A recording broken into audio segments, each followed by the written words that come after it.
Olá pessoas, muito bom dia, boa tarde, boa noite. Meu nome é Victor de Jesus, sejam todos bem-vindos ao Nebencast. E já de antemão eu peço desculpa pela minha voz, né? Meu nariz não tá lá, essas coisas, né? Aquele tempo frio, né? Enfim. É, nós vamos começar, vamos falar sobre ele novamente. Opa, cadê? Vamos falar sobre ele novamente, vamos falar sobre a África, vamos falar sobre coisa boa. Vamos falar sobre a religião na África. E eu acho que temos recadinhos. Recadinhos é que hoje é o final do mês, né? Agosto tá acabando finalmente. Às vezes agosto demora muito para acabar. Então, hoje é o último episódio, né, do mês de agosto. Semana que vem já entra em setembro. Então, a gente vai dar continuidade no episódio de hoje, no estudo, né, do Espiritismo. A gente lembra que a gente está nessa sequência, né, estudar o Espiritismo em volta do mundo. Então, hoje a gente vai de fato ver, né, o Espiritismo aqui na África. Vamos ver o que é que tem, será que tem alguma coisa, será que chegou, se a gente vai ter algum centro espírita aqui. Enfim, tudo isso e muito mais depois da vinheta. Então roda a vinheta.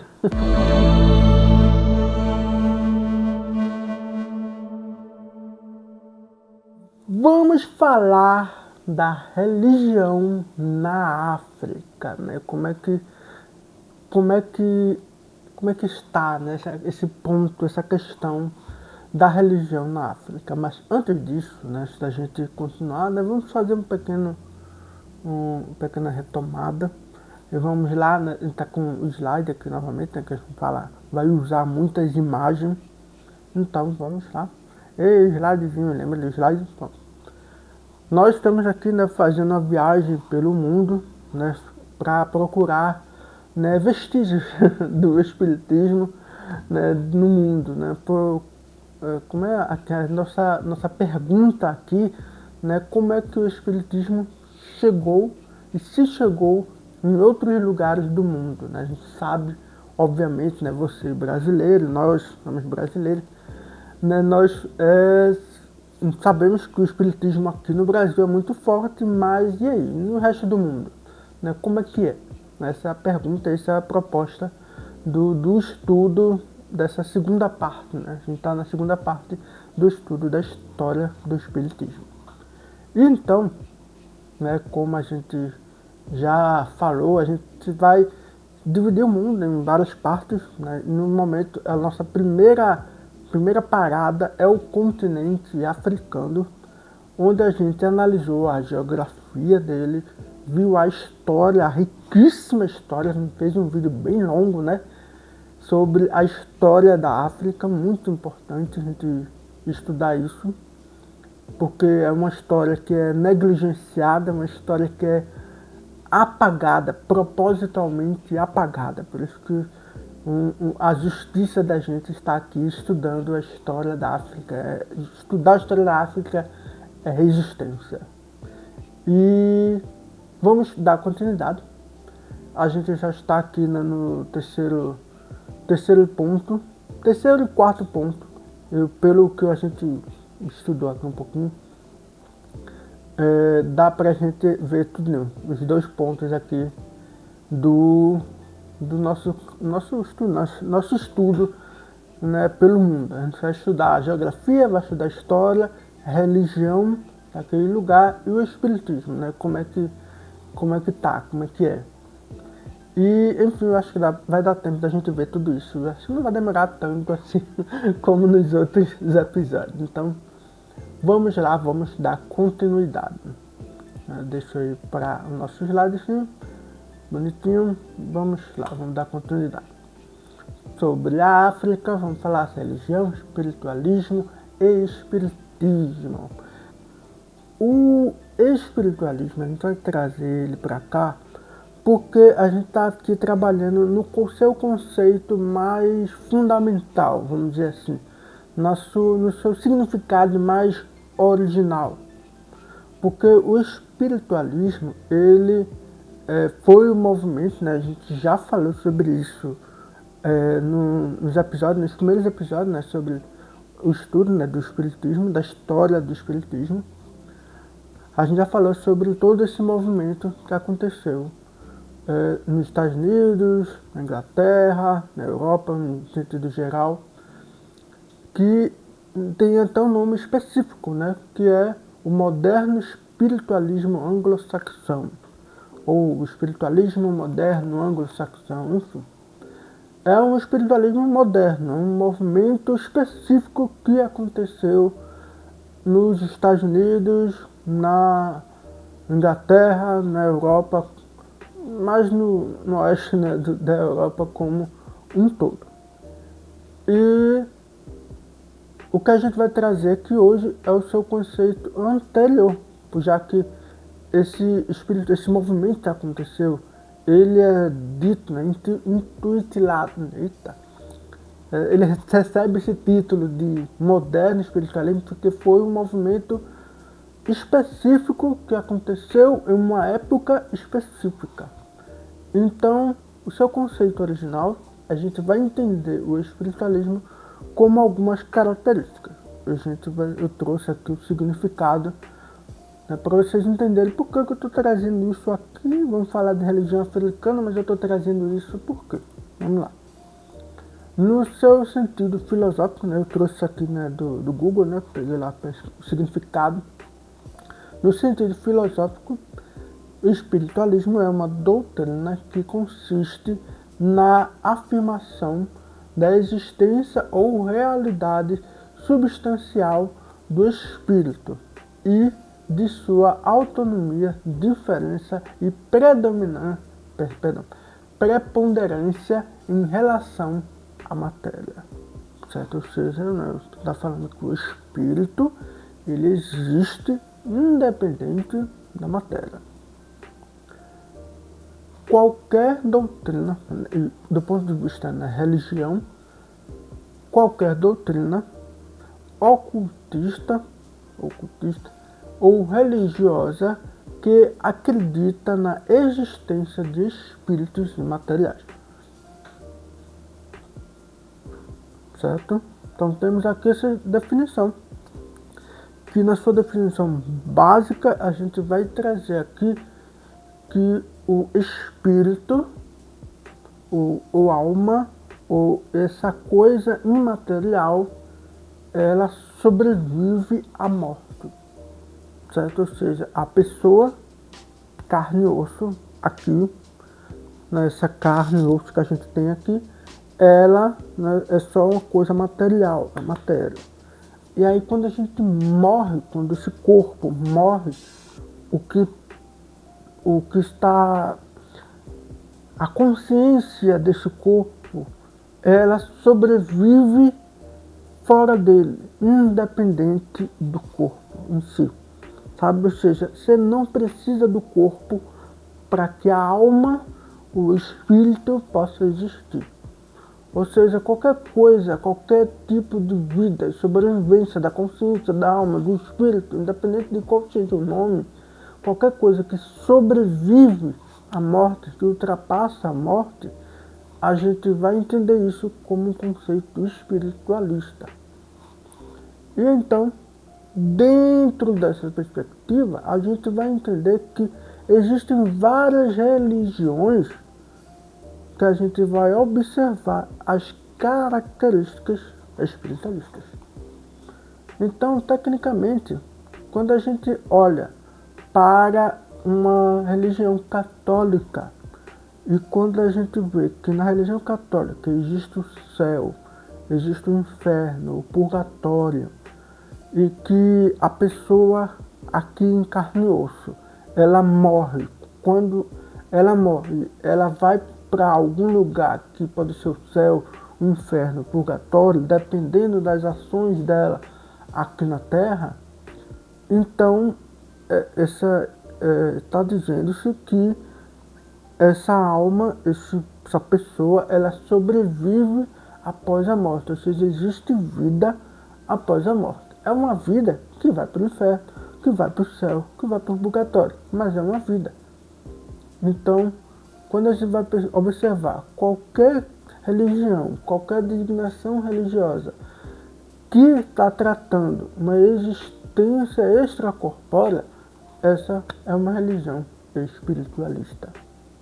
Então, quando a gente está falando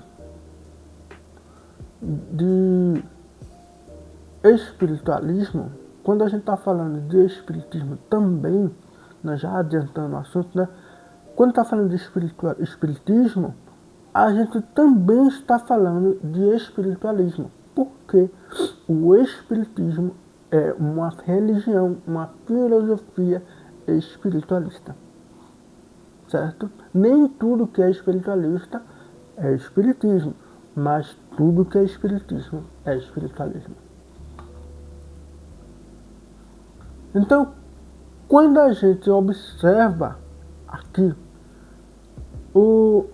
olhando para a África como um todo, nós vamos observar, né, a predominância mais expressiva de 4 religiões, certo? Mais predominantes. O hinduísmo, né, tá aqui embaixo, né, apesar dele estar aqui, né, ele não é o mais predominante de todos. Na verdade, ele é minoria, né, nesse caso aqui, certo? Porque o que a gente vai encontrar muito, e é uma das coisas assim, que eu fiquei meio chocado, sabe? Quando eu descobri, quando eu vi o mapa, né, que o cristianismo na África, ele é muito grande, ele é altamente expressivo. Acho que a grande parte da África, do continente africano, é cristão, mas não é exatamente cristão no seu sentido homogênico, sabe? Não é o mesmo cristianismo. A gente vai estudar isso.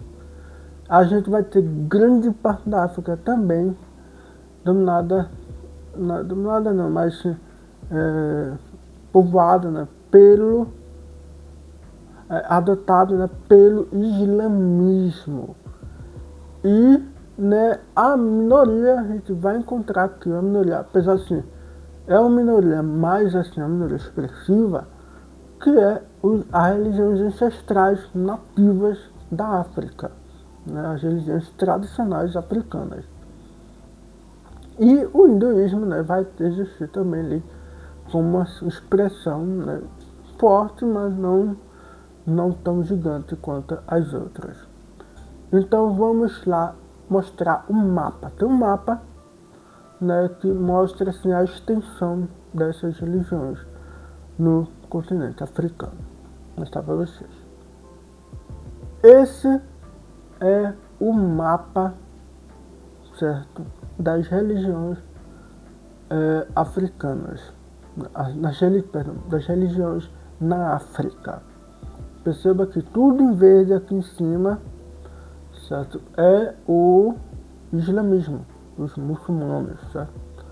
E em vermelho aqui embaixo nós vai ter o cristianismo e as religiões de matriz africana, né, religiões nativas, né, a gente vai ter aqui algumas manchas amarelas. Né, apesar disso, né, a gente vai ter também o hinduísmo, apesar de não estar sendo marcado aqui, mas principalmente vai encontrar aqui no sul da África. Na África do Sul mesmo, tá? No país África do Sul. A gente vai encontrar bastante isso, né? Eu acho que umas ilhas aqui também se vai encontrar o hinduísmo. E observando aqui, ó, perceba que existe aqui, né, o cristianismo é majoritário aqui, né, no continente africano, né? Principalmente, né, se você lembra, né, na geografia, que a gente estudou geografia aqui, né, a gente tem aqui o deserto do Saara, né, e aqui a gente vai ter toda uma região da África subsaariana, ou seja, que está abaixo do Saara, certo? Aqui, né, essa região aqui do mês, né, que vai encontrar, né, o Sahel, né, o Sahel, né, que é uma região, né, de transição do deserto para a mata fechada aqui, que a gente vai encontrar uma floresta tropical aqui embaixo, aqui no meio da África. E é isso aqui, é exatamente isso. Isso aqui, né, a gente vai falar um pouquinho sobre isso. Vamos então explorar, eu acho que eu começo falando sobre o cristianismo. Então vamos começar pelo cristianismo. O cristianismo, ele não vai ser igual, homogêneo em toda a África. Na verdade, ele vai ser bem diverso e vai ser uma diversidade muito importante para a África como um todo. Em primeiro lugar, né, a gente vai ter, né, a Igreja Ortodoxa Etíope e a Igreja Ortodoxa Cóptica. Uma coisa que é importante a gente falar aqui é que a gente tem aqui, né, o catolicismo romano, que é o apostólico romano, e a Igreja Ortodoxa.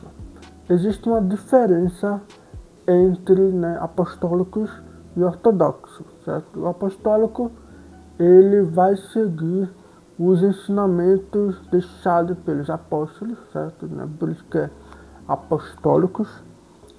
E vai seguir uma adaptação, né, do tempo. Ou seja, ele vai mudar certos cultos, vai mudar certas estruturas e tudo mais. Já os ortodoxos, ele vai manter a tradição. Então, desde que houve a divisão, né, de ortodoxos com apostólicos, né, desde que houve essa divisão, os ortodoxos, eles vão manter a tradição desde da época da divisão. E eles vão meio que seguir uma escritura, né, a Bíblia em si, de forma mais original, enfim. A gente vai ter vários aspectos, né, de diferenças entre apostólicos e ortodoxos. E algumas diferenças importantes é que o líder, né, da igreja, né, máxima, quando a gente fala da igreja católica, a gente está falando do Papa, que por sinal, né, esse ano, né, o Papa Francisco, ele nos deixou, e a gente teve o conclave esse ano que elegeu o novo Papa, que é o Papa Leão, que é um Papa norte-americano que trabalhou muito no México, eu acho que foi no México, na América Latina, não me lembro qual foi o lugar onde ele trabalhou. E a gente tem um novo Papa, que é o Papa Leão. E esse Papa, ele é o líder máximo da Igreja Católica Apostólica Romana. Na Igreja Ortodoxa, a gente não vai ter esse líder máximo. O que existe de comparação, vamos dizer assim, né, o que poderia equivaler um Papa na Igreja Ortodoxa são os patriarcas, né, de cada igreja. Cada igreja ortodoxa vai ter o seu patriarca. Então são meio que vários líderes mesmo nível de hierarquia. Né? E pelo que eu entendi, né, nesse estudo, que esses líderes, esses patriarcas, né, quando eles querem tomar uma decisão de forma coletiva, eles se reúnem, né, os líderes se reúnem, formam um conselho para tomar uma decisão de forma coletiva, que afete, né, todas as igrejas ortodoxas. Mas, de certa forma, né, todas as igrejas ortodoxas, elas têm a sua independência, elas têm o seu próprio gerenciamento, e não que existe um Papa máximo que orienta todas as igrejas ortodoxas. Né? Cada um tem o seu ramo e a sua características diferentes. Dito isso, aqui na África a gente vai encontrar né, duas denominações religiosas ortodoxas, que é justamente a religião ortodoxa etíope e a religião ortodoxa cóptica. A etíope, eu já falei sobre ela. A gente já falou, comentou sobre ela na história da África, quando a gente foi falar dos etíopes, né? Da Etiópia, do reino da Etiópia, do reino dos Axos, quando, né, os Axos eles dominaram os Nubos e tudo mais, e depois um dos imperadores, né, ele assumiu o cristianismo, fundando assim, né, assumindo o cristianismo, foi um dos primeiros países, primeiras nações, impérios, a assumir o cristianismo como uma religião oficial. Então a gente vai ter aqui a Igreja Ortodoxa Etíope. Inclusive a gente tem, né, justamente uma igreja, né, que eu mostrei para vocês. Eu acho que eu vou mostrar lá agora, exatamente. Aqui em cima nós temos uma igreja tradicional, né, do ortodoxo etíope. E aqui embaixo temos ele também, aqui a igreja de São Jorge, que foi uma igreja lá da antiguidade, né, dos etíopes, onde eles construíram esse monolito, né? Essa igreja é um monolito, né, que foi escavado de cima para baixo para construir essa igreja aqui, a igreja de São Jorge, que é uma igreja ortodoxa etíope. Justamente essa igreja aqui. E a gente temos essa denominação, né, cristã ortodoxa, que assim, a gente está falando de ortodoxo, isso é porque, né, os próprios etíopes assumiram essa missão, vamos dizer assim, né, essa religião. Não foi alguém que chegou lá e entregou para eles ou impôs a eles alguma religião, foram eles mesmos que assumiram isso. E a gente vai ter a outra denominação ortodoxa, que é o cóptica. O copta, perdão, eu posso estar falando errado, mas o copta é uma igreja ortodoxa do Egito, exatamente. No Egito a gente também vai ter um movimento cristão, onde vai ser formado uma igreja ortodoxa do próprio Egito, onde a gente vai ter aqui, temos aqui uma igreja ortodoxa cóptica, que a gente vai ter um grande movimento cristão lá próprio, dos próprios egípcios. Por mais, apesar, né, dos deuses egípcios, né, dos faraós, né, os faraós eles foram perdendo poder, né, até chegar a chegada da Cleópatra, né, Cleópatra VII foi uma das últimas, se não a última faraó. Né, depois dela, né, foram só o domínio de outros reinos, né? E os romanos é quem assumiram o Egito. Depois disso, né, todo aquele poderio dos deuses egípcios, dos faraós e tal, foi se perdendo, se enfraquecendo, e outras coisas foram tomando lugar, né, dentre elas, né, o cristianismo. E eles vão assumir, né, as suas próprias características, vão adotar, vão se adaptar e vai formar a igreja cóptica no Egito. E uma coisa bem importante dessa igreja é a língua copta. Esse idioma, vocês podem olhar aqui embaixo, né, temos aqui uma placa que foi esculpida, e aqui em cima nós temos uma escrita. Isso aqui não é grego, tá? Isso aqui é cóptico, que lembra muito, com certeza tem influência dos gregos, mas é cóptica. Essa língua aqui, ela é muito importante hoje em dia, principalmente para quem for estudar egiptologia e for estudar os hieróglifos egípcios, porque o cóptico, né, a língua egípcia, ela foi perdida, ela se tornou morta, né? Hoje em dia não se usa mais os hieróglifos, nem mesmo os mais simples, né, como uma forma de língua entre todos e tudo mais.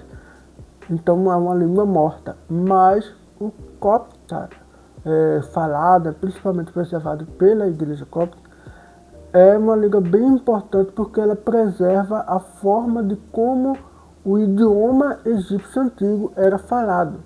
Então, uma das coisas assim, que vai preservar, assim, não de forma exata, assim, mas com exatidão, tudo que era falado em cóptica era como os faraós falavam, não. Mas existe aqui uma influência muito grande, né, da língua egípcia antiga, que está preservado no cóptica. Então, você quer aprender a falar egípcio antigo, né, quer estudar os hieróglifos e tal, então um dos passos importantes, além de estudar os próprios hieróglifos, é claro, estudar o cóptica, né, vai ajudar você a entender principalmente a forma das pronúncias, né, das palavras egípcias antigas. E claro, né, aqui embaixo a gente tem o aramaico, né, que vem do islamismo, e aí a gente vai falar sobre isso já já. Então a gente tem aqui, né, duas denominações ortodoxas, e a gente tem aqui o catolicismo romano. Os ortodoxos foram eles mesmos que assumiram, né, o papel, né, da igreja, do cristianismo. O catolicismo apostólico romano foram trazidos para os africanos, foram levados para eles, porque, claro, né, pelos europeus, na fase nas grandes navegações, né, no começo da colonização, principalmente para os portugueses. A gente vai ter, né, Portugal, né, dominando ali, Angola, Costa do Marfim, Moçambique e outras regiões mais para cima da África. A gente vai ter esse Portugal, né, dominando essas partes, entrando, tentando fazer comércio, inclusive o povo de Angola, né, de Gana, ele vai, do Congo, perdão, é do Congo ou Gana? É do Congo, acho Congo. Ele vai se converter ao cristianismo, né, pelo católico, né, e dessa forma para facilitar o comércio, né, com os portugueses, comércio de várias coisas, dentre eles os escravizados também. Certo? Novamente, não use isso como desculpa, que os escravizados, os próprios africanos vendiam os escravizados, não sei o que, não cai nisso, tá bom? Certo. Aí a gente vai ter, né, toda uma parte do continente africano que vai ser, né, convertido ao cristianismo pelos jesuítas, pelas missões, pelos missionários e, né, pelo catolicismo, né, trazido pelos europeus. Então são os africanos que se tornaram católicos, cristãos, através dos europeus. E, inclusive, né, este ano, novamente, a gente teve o conclave, a gente teve aqui, né, esse homem aqui, né, o Peter Dutton, né, ele é um cardeal, né, que foi indicado pelo Papa Francisco e tudo mais, e ele foi um dos candidatos a se tornar Papa, né, se ele fosse eleito, né, ele seria um dos primeiros papas negros e da África, da história da humanidade. Mas infelizmente, né, ele não foi eleito. Mas nós espero, né, que o Papa Leão seja tão legal quanto o Francisco. E enfim, a gente vai ter, né, claro, os protestantes também vão entrar na África, principalmente pelos pelos outros países, né? A gente vai ter, né, os anglicanos, presbiterianos, batistas, metodistas, luteranos, enfim, a gente vai ter várias denominações protestantistas que vêm de outros países, que são da Inglaterra, a Holanda, a Alemanha, a França, enfim. Vamos ter outras religiões que vão dominar, vão chegar na África, né, pelos protestantes também. Tudo isso aqui é dominação africana. Claro, né, a imagem, né, dos protestantes africanos hoje em dia. E a gente vai ter também uma denominação cristã muito específica e interessante. aonde principalmente, né, pelo menos que eu entendi, eu localizei aqui, que os próprios africanos, eles, principalmente sul-africanos, na África do Sul, eles vão assumir a igreja para eles, né? Ou seja, não vai ser algo como a igreja católica que os europeus trouxeram. Não, eles vão basicamente tomar a igreja para eles e vão fazer a igreja deles como eles. Né? E eu achei uma frase bem interessante que na pesquisa eu vi, que foi um professor falando isso. Ele disse assim que os europeus, né, foram para a África para cristificar a África, mas acabou acontecendo que os africanos africanizaram o cristianismo. Eu achei isso bem interessante. E foi bem isso mesmo que aconteceu, né? As coisas foram de forma muito invertida, né, para a religião cristã no continente africano. Mas enfim, continuando, a gente vai para o islamismo. O islamismo ele vai chegar na África de forma muito, muito diferente do cristianismo, né? Diferente no sentido não só dos ortodoxos, né? Os ortodoxos eles aceitaram, eles abraçaram a causa cristã. O islamismo ele vai surgir lá na Ásia, no Oriente Médio, naquela faixa bem próxima da África, e quase que imediatamente, né, que surge lá no Oriente Médio, ele começa a já entrar no norte da África, principalmente, né? Já está tudo pegadinho ali. E como na África, né, vocês devem lembrar, né, que a gente vai ter o Saara, certo? O deserto do Saara, que não era um deserto inóspito, né? Ninguém passava pelo Saara, o negócio era uma muralha que impedia os africanos de se... Não, nada disso. O Saara ele é um deserto, sim, inóspito e tal, mas que os africanos andavam pelo Saara como quem navega pelo mar, onde eles se guiavam pelas estrelas e tinham várias rotas comerciais, tinham várias, como se chama, peregrinações que aconteciam. E eram peregrinações de comércio, principalmente quando eles encontraram, né, os camelos, né, que facilitou muito a viagem nos desertos. E através, né, principalmente desses comerciantes, que muitos desses comerciantes vão se converter ao islamismo. E muitos desses comerciantes vão acabar levando não só, né, os produtos, mas vai levar também a religião. E por onde eles passavam, né, eles iam, né, basicamente convertendo as pessoas iam aceitando o islamismo.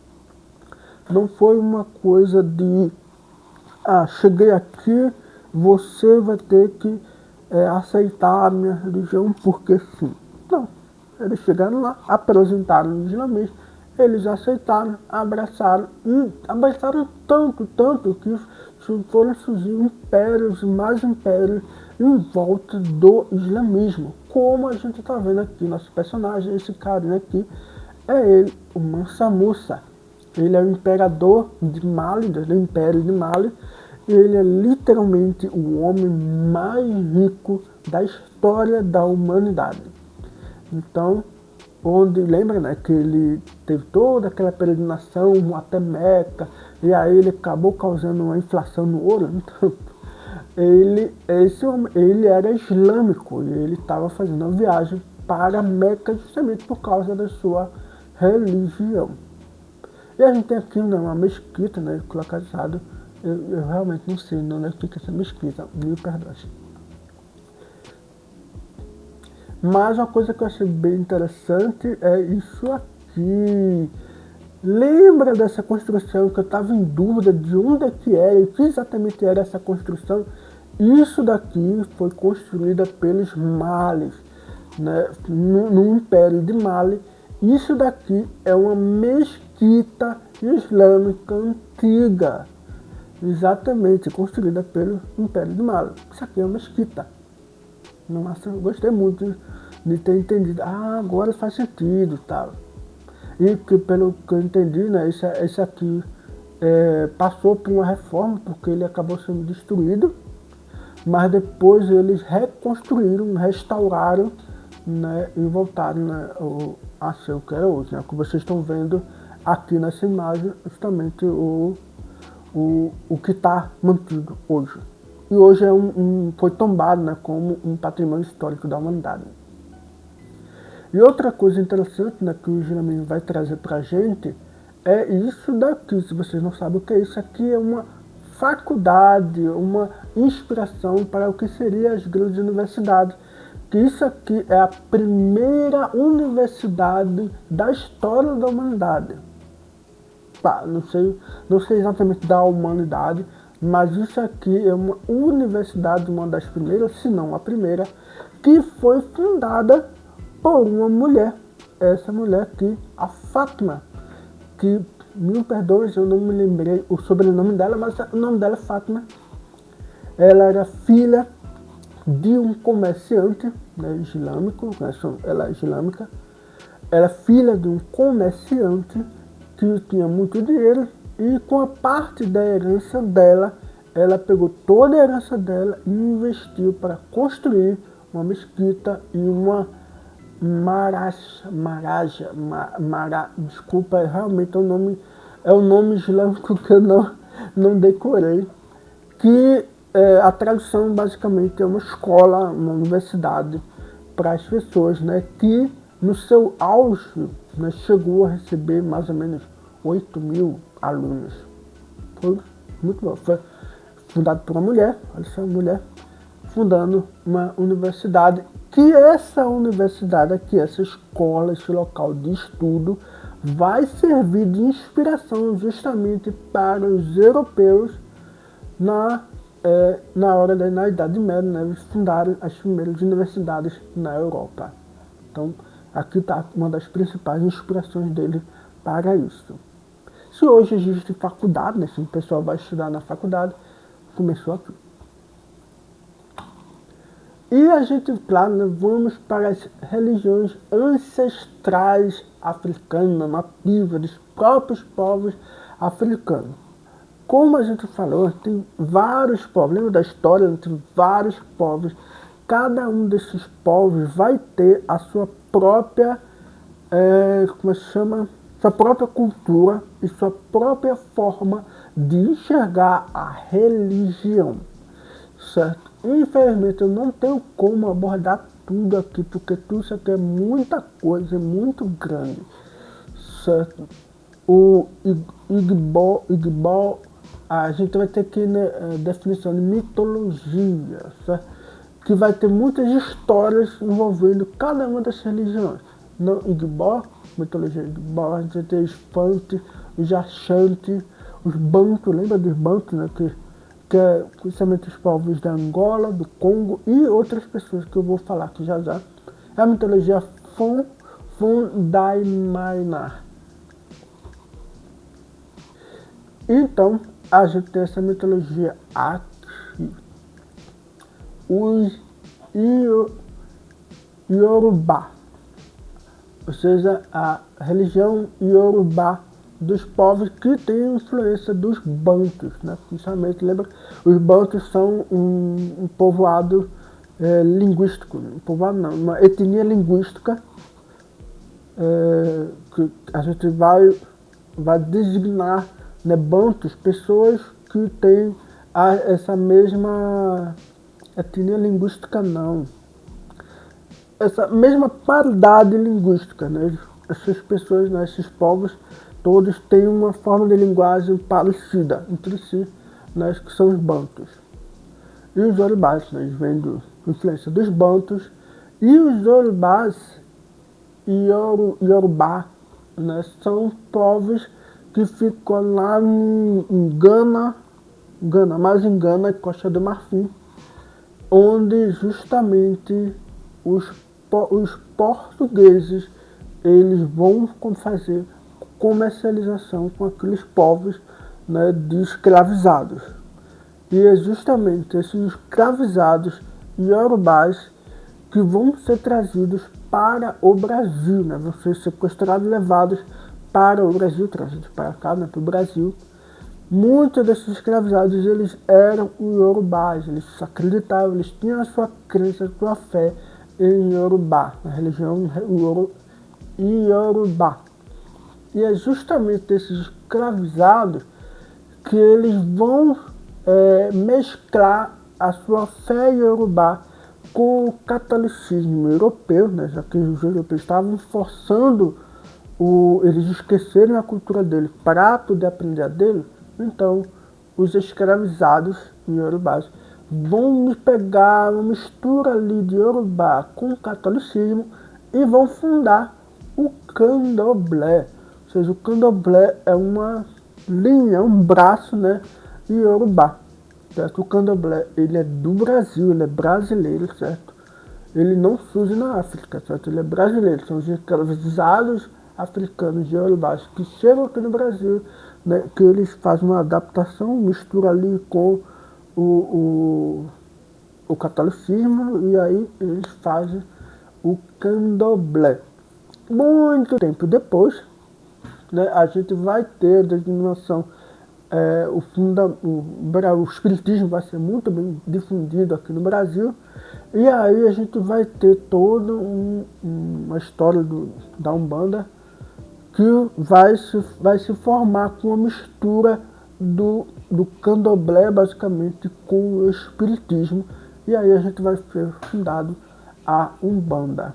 Que, por sinal, né, a Umbanda, na história da Umbanda, a gente vai ver que vai surgir justamente por causa de uma dissidência, né, espírita, né, porque as pessoas ali, né, o racismo ainda muito presente, eles não vão aceitar, né, receber espíritos de entidades, de orixás e tudo mais, né, espíritos de homens, espíritos velhos, negros, né, eles não vão aceitar receber esse tipo de espírito, porque, sei lá, né, racismo.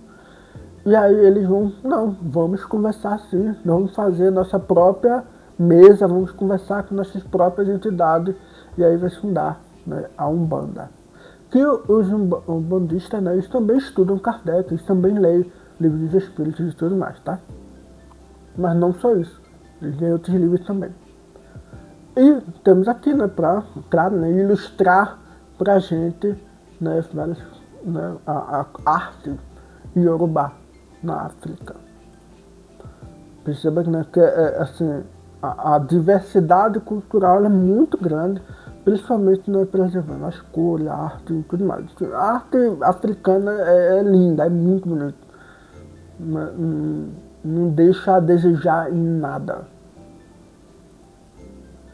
E o hinduísmo, ele vai chegar na África pelos ingleses, porque os ingleses, eles, né, dominaram, né, colonizaram a Índia, e pelos ingleses que estavam na Índia, eles trouxeram, né, foram também para a África e acabaram trazendo junto deles o hinduísmo.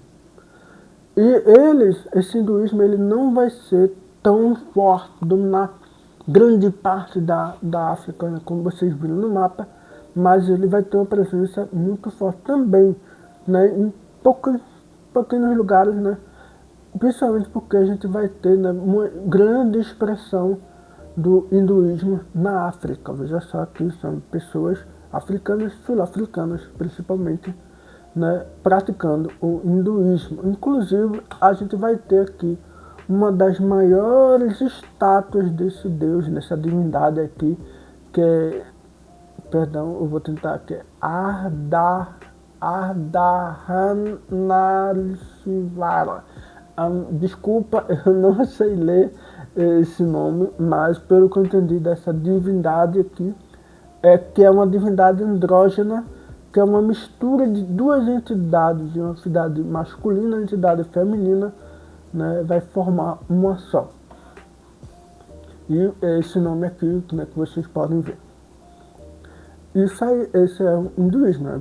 Perceba que tem toda uma festividade em volta dele, enfim, não é qualquer não é uma pessoa só aparecendo, não.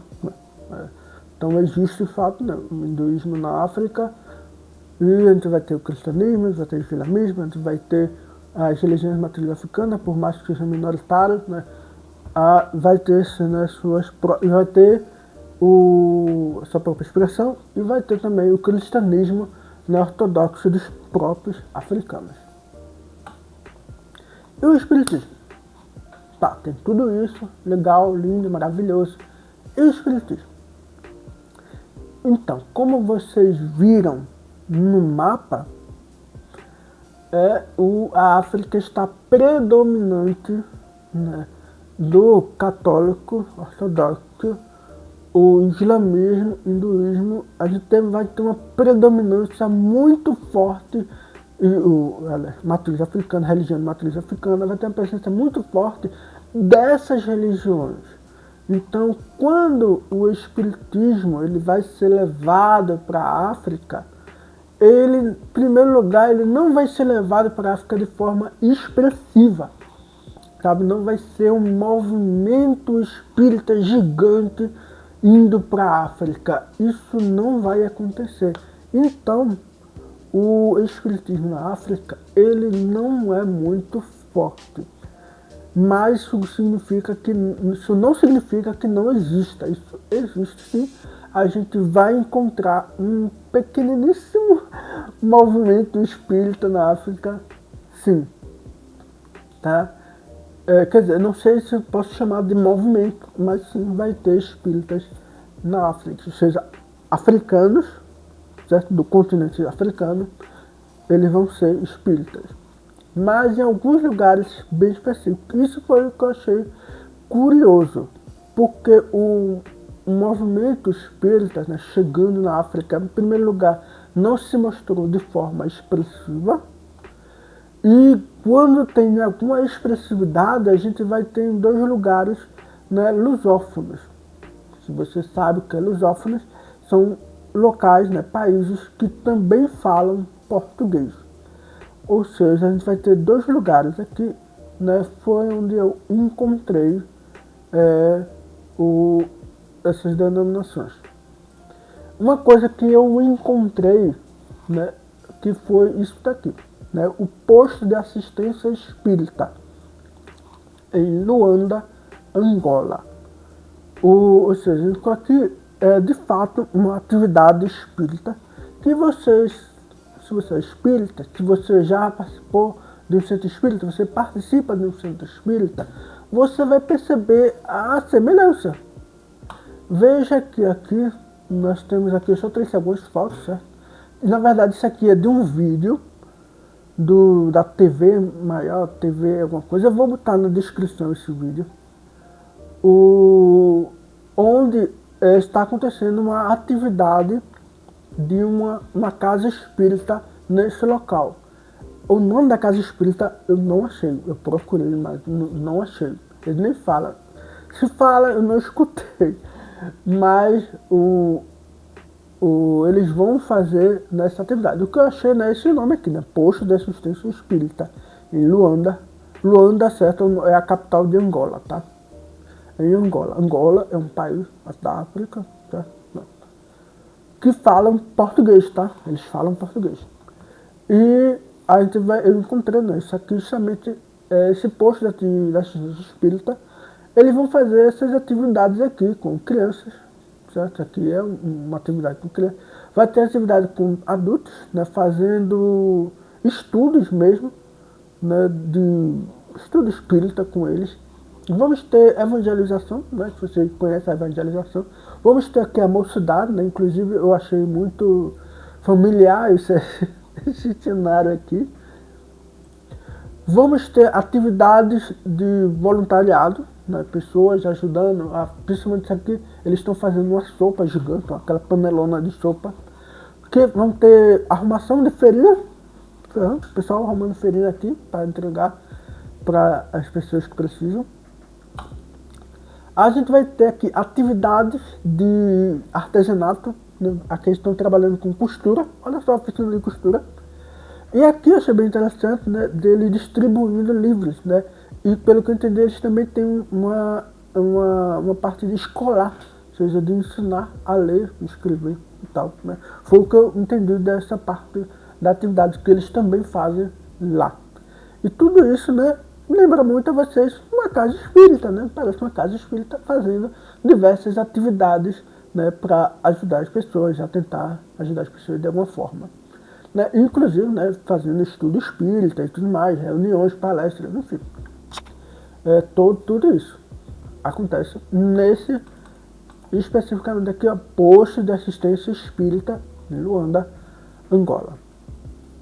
Então eu vou botar o vídeo aqui na descrição sobre isso. A gente vai encontrar também, né, o que eu encontrei foi muito pouco. Não sei se eu não pesquisei muito, mas eu consegui encontrar as duras penas dois centros espíritas na África inteira. A gente vai ter aqui em Moçambique, né, que fica do lado, né, oriental da África, na região oriental. A gente conhece Moçambique e... Opa, cadê aqui você? Moçambique e Angola, certo? São lusófonos, ou seja, eles falam português. Então, aqui, isso daqui vocês estão vendo, é Allan Kardec e a bandeira de Moçambique. Isso aqui não fui eu que fiz, tá? Isso aqui eu encontrei na página deles, desse centro aqui, né? O CEC, né? A Comunhão Espírita Cristã, e Maputo, em Moçambique, certo? O país Moçambique, a cidade Maputo. E é um centro espírita. E parecia um centro espírita normal, né? Pelas postagens deles, né? Que você acompanha no Facebook, pode pesquisar assim mesmo, né? CEC, Comunhão Espírita Cristã, Moçambique. Não precisa nem botar o Maputo. Moçambique. Aí vocês vão achar uma página do Facebook e aí vocês vão ver a postagem lá. Postagem anunciando reunião espírita e tudo mais. Qualquer coisa que vocês encontrariam numa página de um centro espírita. E em Angola, a gente, e pelo que eu percebi, pelo que eu vi, essa casa espírita aqui não é a mesma que ajuda lá no posto de assistência espírita. É outra casa espírita, que é a Sociedade Espírita Paz e Fraternidade, em Angola, Luanda. Você pode pesquisar dessa forma mesmo, assim vocês vão achar ele no mapa principalmente. E a página do Facebook, onde eu achei essa imagem aqui. Certo? E novamente a mesma coisa, parecia uma página de um centro espírita divulgando suas palestras e tudo mais. Ou seja, a gente vai se encontrar um movimento espírita lá, um movimentinho pequeno, poucas pessoas, e pelo que eu vi, né, as pessoas falando lá, é espírita. É isso, é um centro espírita normal, como qualquer outro que a gente encontraria ali, né, na rua de São Martim. Só que na África, né?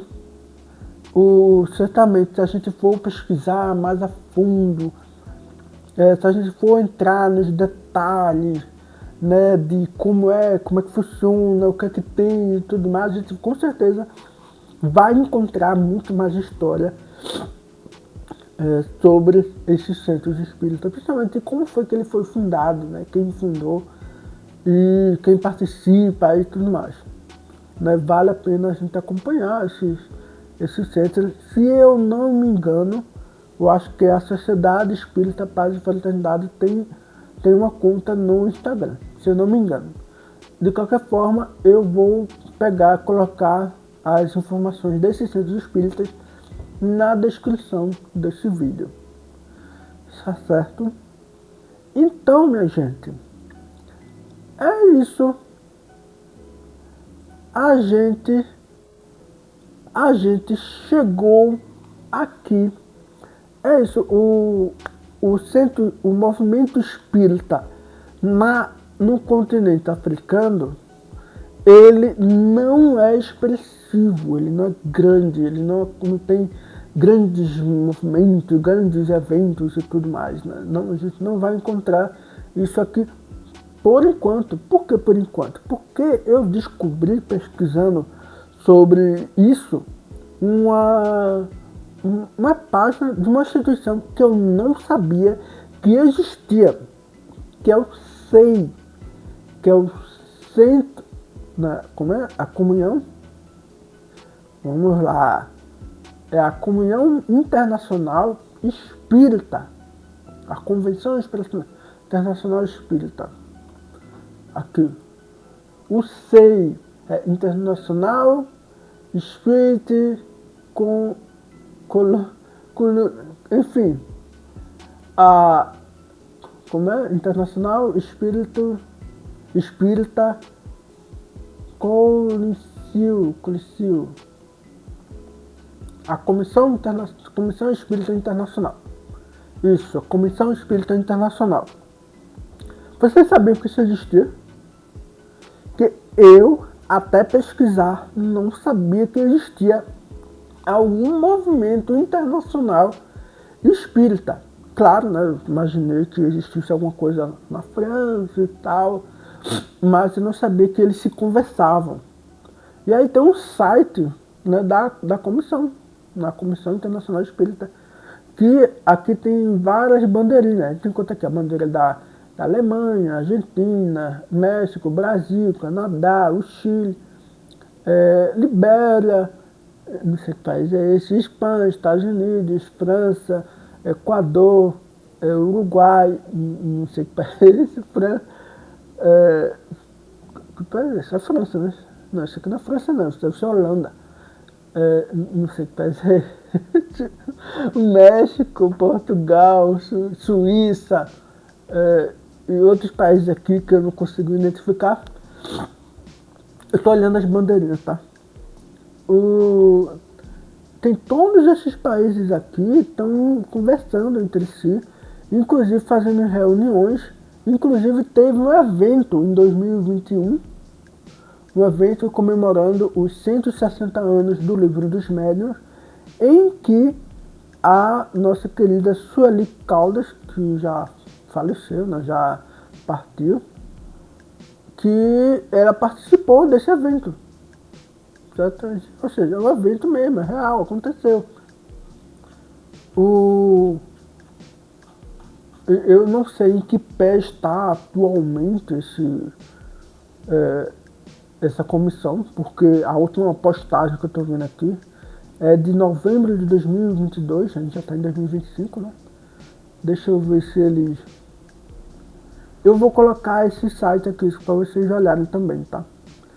Vamos lá, deixa eu ver o que tem aqui. Isso aqui parece Argentina, Uruguai, certo? Uruguai. É o Congresso Espírita Mundial do Uruguai. Ok. É 2025. O Congresso Espírita Mundial vai acontecer no Uruguai. Cadê? Dia 4 e 5 de outubro de 2025. Em Punta del Este. Punta del Este. Não sei o que significa isso. Aqui, ó.